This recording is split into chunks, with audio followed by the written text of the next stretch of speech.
फटाफट देख लेते हैं filing of return and appeal का चैप्टर। फाइलिंग और रिटर्न में 139(1) ही हम करने वाले हैं सिर्फ, कि देखो बेटा कंपनी और फर्म को तो मैंडेटरली रिटर्न फाइल करनी है, चाहे उसके लॉस भी हो ना तब भी उसको रिटर्न फाइल करनी है। कंपनी और फर्म को फिर से बोलो, कंपनी और फर्म को मैंडेटरी रिटर्न फाइल करने। अदर देन कंपनी और फर्म को तो देखना है बेटा डिडक्शन या एग्जम्पशन के पहले कि उसकी इनकम कितनी है उसमें, यानी ग्रॉस टोटल इनकम चेक करनी है कि वो जो है एग्जम्पशन लिमिट से ज़्यादा है कि नहीं है। अगर एग्जम्पशन लिमिट कितनी थी इंडिविजुअल केस में 2.5 लाख है ना, तो अगर 2.5 लाख से ज़्यादा है वो, ठीक है, तो उस केस में उसको रिटर्न फाइल करनी पड़ेगी। अगर आप ROR हो और आपका एसेट लेकिन इंडिया के बाहर पड़ा है, आपकी एग्जम्पशन लिमिट से कम है लेकिन एसेट बाहर है इंडिया के, या फिर आप बेनिफिशियल ऑनर हो उसके, या फिर आपको बाहर बैंक अकाउंट है, या फिर आप उस बैंक अकाउंट के सिग्नेटरी हो, तो भी आपको रिटर्न फाइल करनी ही पड़ेगी। समझ गए।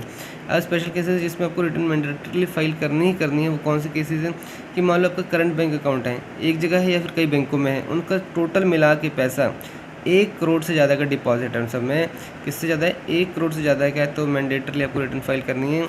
अगर आप ट्रैवलिंग कर रहे हो फॉरेन कंट्री में और ख़र्चा कर रहे हो 2 लाख से ज़्यादा, सरकार कहती है आ जाओ।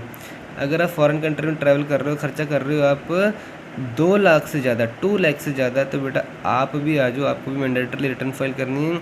और तीसरा है, अगर आपका इलेक्ट्रिसिटी बिल पर खर्चा जो है 1 लाख से ज़्यादा है साल में, तो बेटा तुम भी आ जाओ, तुम्हें भी मैंडेटरली रिटर्न फाइल करनी है कि इलेक्ट्रिसिटी बिल पर इतना खर्चा कौन करता है 1 लाख रुपये का, ठीक है। तो अगर करंट बैंक अकाउंट का सभी का डिपॉजिट 1 करोड़ से ज़्यादा है, ट्रैवलिंग एक्सपेंसेस 2 लाख से ज़्यादा है, इलेक्ट्रिसिटी पर खर्चा 1 लाख से ज़्यादा है एक साल में, तो भी आपको मैंडेटरली रिटर्न फाइल करनी है। बस इतना ही समझ लो इसको। अपील पे आ जाओ अपील मतलब ईओ ने, असेसिंग ऑफिसर ने कुछ ऑर्डर पास किया है और आपको पसंद नहीं आया, एसएससी को पसंद नहीं आया है, गड़बड़ होगी कुछ, तो क्या होगा, उसके अगेंस्ट आप अपील कर सकते हो। असेसिंग ऑफिसर के अगेंस्ट के ऑर्डर के अगेंस्ट आप अपील कर सकते हो सीआईटी अपील में। अगर उसका भी फैसला पसंद नहीं आया तो कर सकते हो आईटैट में, पहले सीआईटी अपील में, नहीं तो आईटैट में। आईटैट का भी पसंद नहीं आया तो हाई कोर्ट में, हाई कोर्ट को पसंद नहीं आया तो सुप्रीम कोर्ट में। लेकिन ध्यान रखना, हाई कोर्ट और सुप्रीम कोर्ट में तभी जा सकते हो जब लॉ के अगेंस्ट कुछ आपको लग रहा है कि लॉ के अगेंस्ट कुछ हो रहा है, तो हाई कोर्ट सुप्रीम कोर्ट में जाओगे। अगर फैक्ट्स के अगेंस्ट कुछ है ना, फैक्ट हमारे कुछ गड़बड़ है इसके अंदर, तो आप सीआईटी तो आईटैट तक मैक्सिमम जा सकते हो। सीआईटी आईटैट तक मैक्सिमम जा पाओगे। अगर लॉ के अगेंस्ट कुछ हो रहा है तो सुप्रीम कोर्ट तक जा सकते हो, हाई कोर्ट सुप्रीम कोर्ट तभी जा सकते हो जब लॉ के अगेंस्ट कुछ हो रहा है। असेसिंग ऑफिसर के जो डिसीजन दिया उसने, उसके अगेंस्ट आप जा सकते हो सीआईटी अपील में विदिन 30 डेज़ फॉर्म 35 में, विदिन 30 डेज़ आपको करना पड़ता है और फॉर्म नंबर 35 यूज़ होता है।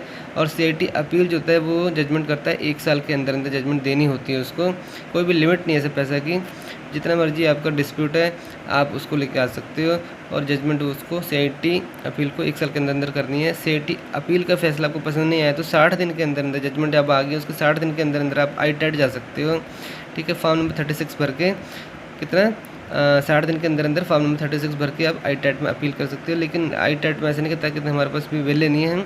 अगर आपका जो जिस डिस्प्यूट है वो 50 लाख से ऊपर तक का है, किससे 50 लाख से ऊपर है, तभी हम इसको लेंगे, क्योंकि केस बहुत चल रहे हैं हमारे पास।